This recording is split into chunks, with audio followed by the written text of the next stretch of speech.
평화도 트렌드가 있다. 노벨 평화상 후보에 누가 올랐는지 혹시? 리오나르도 디카프리오? 스웨덴의 17살 소녀인 히틀러나 무솔리니, 스탈린도 후보에 오른 적이 있어.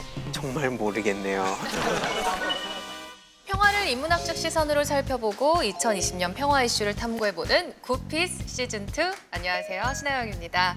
자, 오늘 저와 함께 하실 아주 평화로운, 얼굴을 보기만 해도 평온해지는 네 분을 소개해드리도록 하겠습니다. 자, 먼저 글로벌 뇌생남 타일러 씨. 안녕하세요. 반갑습니다.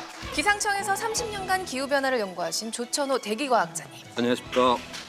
금강산 포함 북한을 6차례 방문한 북한 덕후 서희동 논설위원님. 안녕하십니까. 금융 전문가 돈 이야기꾼 돈쌤 정현두님 반갑습니다. 반갑습니다. 어떻게 보면 평화랑 크게 관련이 있을까라고 좀 갸우뚱하게 지는 그런 각 분야의 전문가들을 모셨는데, 자, 평화하면은 여러분들은 어떤 게 가장 먼저 떠오르시나요? 저 같은 경우는 네. 막 일상적으로 그냥 생각을 해보면 막 팟캐스트나 뭐 아니면 너튜브로 막 명상하고 막 이런 거 이제 음반을 들을 수 있는 거 많이 나오잖아요. 그래서 count your breaths and think of inner peace 막 이런 거 요즘 내면 그거 먼저. 그쵸. 네. 저는 왜 래퍼들이 힙합퍼들이 이렇게 랩을 막 하다가 이렇게 하다가 치키치키치키 피스 이게 생각나거든요. 다른 분들은 어떠세요? 저는 개인적으로는 우리의 일상의 평화를 지켜주는 것도 기술이 아닐까. 대표적으로 뭐 CCTV 같은 것들 것들도 있을 것이고, 또 보이지 않는 제도 같은 것들도 있을 것 같아요. 뭐 선거라든지, 또 이제 전쟁 나서 끌려갈 일은 없겠구나, 뭐 이런 생각을 할 수 있는 게 되지 않았나, 이런 생각을 좀 해봐요. 저는 작년에 한번 우리 내한 공연 했었잖아요. 뉴트라고 아일랜드 밴드 원이라고 하는 노래. We are one, but we are not the same. 그러니까 우리는 하나지만 우리는 같지는 않다. 서로 다른 상태에서도 공존해서 하나가 될 수 있다. 그러니까 그런 메시지들을 전하는 이제 유튜브 밴드가 생각이 납니다. 저는 20대 때 이제 1989년도에 이제 베들린 장벽이 무너졌었죠. 그게 굉장히 인상적이고요. 2년 전에 남북 정상이 우리 네, 판문점에서 이렇게 만났었잖아요. 그래서 어떤 대립의 그 경계면이 무너지는 그곳이 바로 평화의 상징 아닐까, 그렇게 생각을 합니다. 자, 평화를 인문학적으로 풀어보는 굿피스 시즌2에서는 인물, 피스메이커, 평화, 머니, 그리고 2020년 평화 이슈 세 가지 분야로 나눠서 집중 탐구해 보도록 하겠습니다. 자, 먼저 피스메이커에 대해서 이야기를 해볼게요. 혹시 노벨 평화상 수상자 중에서 기억에 남는 분이 있으신가요, 여러분? 한국 최초로 노벨 평화상을 수상하신 이제 김대중 대통령이 2000년대 남북 정상회담을 했었죠. 근데 그게 남북 관계를 발전시키는데도 기여를 했지만, 북한을 보는 어떤 굉장히 차별적이고 배제적인 그런 시선을 조금 바꿔놓는데 기여하지 않았느냐 평가를 하고 싶고요. 마찬가지로 이제 독일의 빌리 브란트, 유대인들 추모비 앞에서 이제 무릎을 꿇고 반성하는 모습, 그걸 보여줌으로써 이제 독일이 진정으로 이제 이웃 나라와 공존하겠다라고 하는 아주 상징적인 장면이 아닌가, 이렇게 생각이 됩니다. 타일러 씨는요, 혹시? 저는 그 환경 쪽으로 되게 관심이 네. 많아가지고 왕가리 마타이라는 분에 대해서 들었을 때 되게 놀랐거든요. 그래서 케냐 출신이신데 30년 동안 나무를 심으셨대요.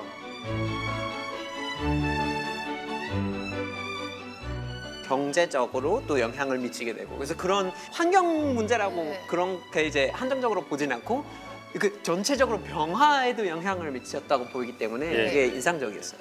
저는 좀 단체를 좀 얘기하고 싶어요. 특히 이제 유럽 같은 곳은 거의 전쟁이 끊이지 않는 대륙이었지 않습니까? 네. 사실 게임이나 영화가 히틀러가 아니었으면 과연 몇 편이나 찍을 수 있었을까 할 정도로 좀 많았지 않습니까? 네. 이제 그런데 이제 그걸 좀 마무리 시켜준 게 이유였지 않나.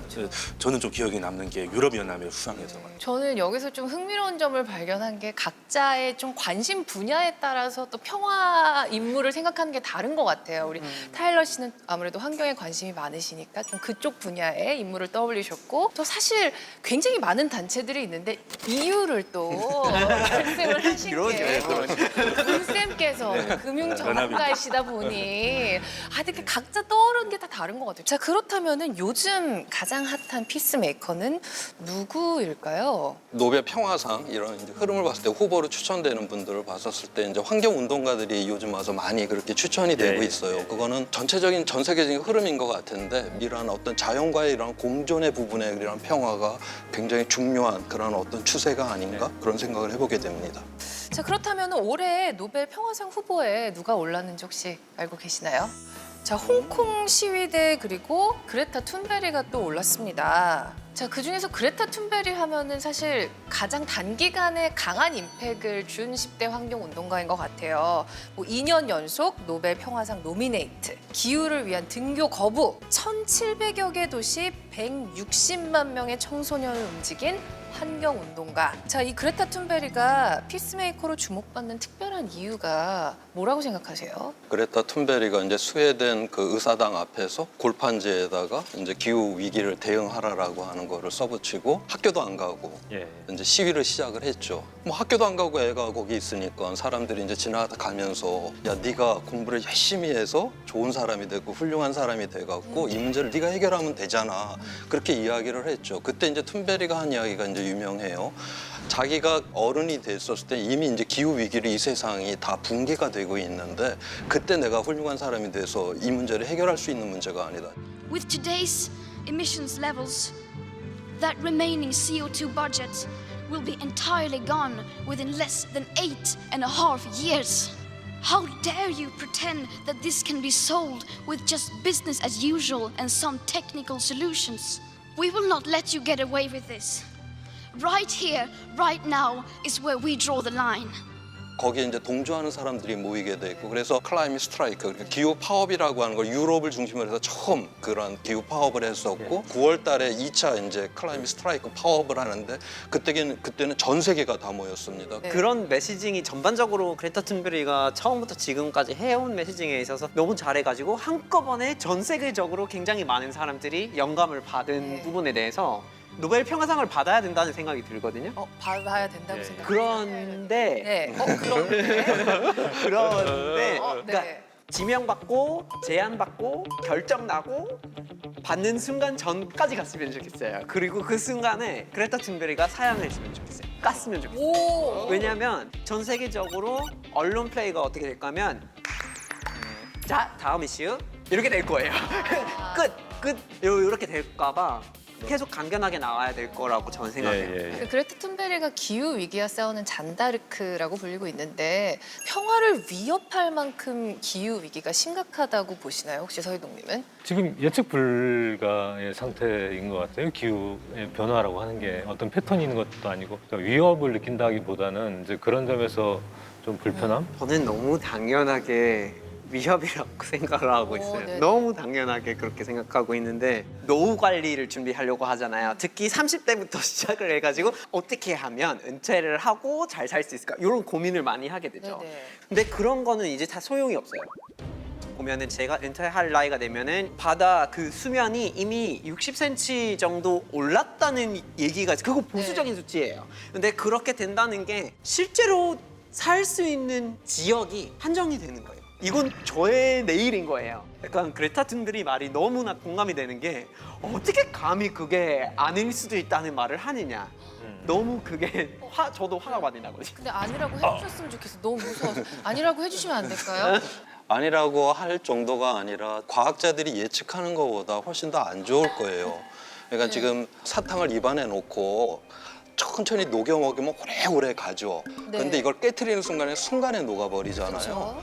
만약에 이게 빙하가 깨진다? 그린란드에 있는 빙하가 다 녹으면 물이 6m가 올라옵니다. 그다음에 남극 빙하가 다 녹게 되면 60m 이상의 물이 올라오게 되고요. 아니 6m면은 6m면은 어느 정도냐면 서울 해안에 있는 대부분의 큰 도시는 다 잠겨버린다고 생각하시면 됩니다. 부산, 울산, 뭐 그런. 포항 근데 이제 우리나라 같은 경우는 워낙 이제 산악지대가 높은 지역인데 저지대 뭐 뉴욕 같은데 샹하이 뭐 이런 데는 뭐 다 이제 그쵸. 잠겨버린다는 걸 의미를 하는 것이고요. 그렇다면 자연스럽게 저는 드는 생각이 이렇게 기후 위기 때문에 뭐 해수면이 붕괴되고 이러면서 도시 자체가 만약에 붕괴된다고 생각을 한다면 경제적으로 조금 더 넉넉한 분들은 거기서 살고 이제 사실 그런 돈이 없는 사람들은 어떻게 보면 정말 사진을 그게 내몰리는 최고 문제가 뭐냐면 네. 이제는 그냥 부자 동네에 사느냐 아니면은 뭐 조금 이제 저렴한 동네에 사느냐의 수준이 아니라 이미 그거- 삶이 완전히 바뀌는 거죠. 이미 그거에 투자하고 있더만요. 산림 지역에 돈 많은 사람들이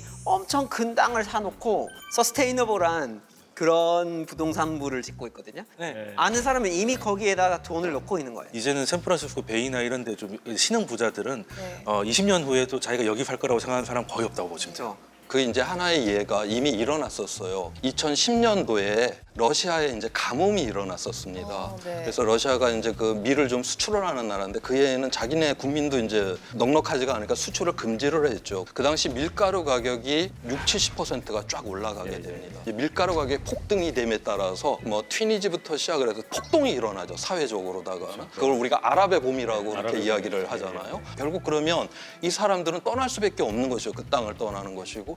그리고 그 당시 시리아 난민이 지금 현재 한 100만 명 정도라고 해요. 앞으로 0.5도가 더 올라가게 되게 되면 약 한 1억 명 정도가 거주지를 잃을 가능성이 있다라고 보고 있고요. 그래서 2도 이상이 되게 되면 그것이 한 7억 명까지도 거주지를 잃을 그런 상황이 된다. 그러면 전 세계의 사회적 불안정 속에서 우리가 굉장히 고통스러운 이런 세상이 된다는 걸 의미를 하는 것이죠. 기후 위기가 계속될 경우에 뭐 경제적인 손실도 뭐 그렇다면 만만치가 않겠네요. 제 친구가 사실 피자집을 해가지고 그때 엄청 고생을 했어요. 지금도 사실 비슷해요. 코로나 때문에 전 세계가 이런 단위가 다를 정도의 재정을 풀고 있거든요. 네, 그리고 유가가 지금 너무 내려와요. 그러면 이게 시장의 판단에서는 그냥 기름이 싸졌는데 기름 쓰면 안 돼? 이런 생각을 할 수밖에 없을 것 같고 이렇게 되면 시장에 맡길 수가 없는 거죠. 시장 외적인 요소이기 때문에. 이게 이제 배출량을 어느 정도 온실가스를 어느 정도까지 지금 줄여야 되는 거냐면 2010년 배출량에 2030년이 되면 앞으로 10년 후에 45%만 배출을 해야 돼요. 화석 연료로. 그다음에 2050년이 되면 거의 제로 상태를 만들어야 돼요. 우리가 이제 화석 연료를 통해서 이 문명을 이루어갖고 우리의 삶을 이렇게 만들어 왔는데 그거를 이제 쓰지를 않아야 된다는 세상.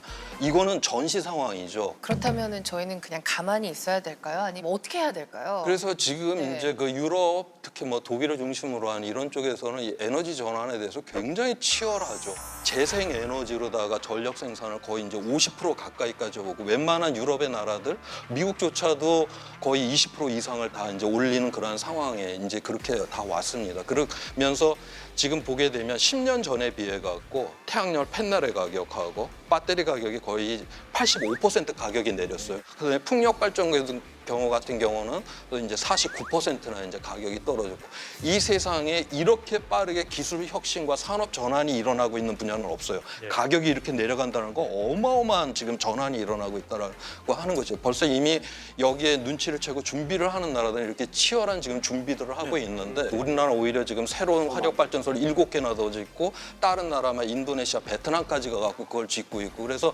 지금 우리는 기후 위기 자체를 갖다가 그거보다도 위기라기보다는 위기를 위기로 느끼지는 못한다라는 게 지금 대한민국은 훨씬 더 절박한 위기가 아닌가 좀 그렇게 생각을 하고 있습니다. 자, 지금 저희가 그레타 툰베르를 시작해서 대체 에너지 그리고 돈쌤 친구 피자집까지 정말 다양한 분야에 대한 이야기를 나눴는데 그만큼 이 한 명의 피스메이커가 정말 그 곳곳에 영향을 끼칠 수 있겠구나라는 생각이 듭니다. 자, 그렇다면 앞으로는 어떤 인물들이 피스메이커로 등장을 할 거라고 생각하시나요? 타일러 씨? 정말 모르겠네요.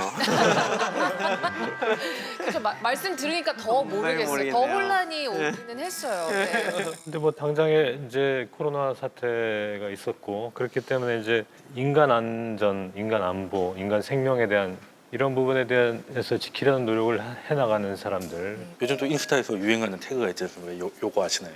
네, 그 의료진들한테 응원을 보내는 거. 네, 그런 건데 그 소록도 그 한센병 환자가 있었던 곳이죠. 거기서 이제 거의 40년 넘게 공부를 하셨던 마리아느 마가렛이라는 오스트리아 간호사분이 얼마 전에 한국을 떠나셨잖아요. 행복이 있게 살았어요. 저기에서. 이제 우리나라가 이제 나중에 알게 돼가지고 지금은 이제 국회의원이 되셨지만 전남도지사가 이낙연 씨였을 때 이제 노벨 평화상을 좀 추진하자 동의도 한 100만 명이 넘는 걸로 알고 있습니다. 그래서 좀 꼭 좀 받았으면 좋겠습니다 개인적으로. 자, 이렇게 평화를 인문학으로 풀어보는 굿피스 시즌2 첫 번째 주제로 평화를 만드는 인물 피스메이커에 대해서 이야기를 나눠봤습니다. 한국이 세계 평화지수 9위라고 합니다. 미국은 훨씬 낫거든요. 우리나라 통일되면 1위 그냥 올라가겠는데요? 삼성의 표가 기술 중심, 인재 중심이라 이번에 갔더니 이라고 정말 표절은 아니겠죠?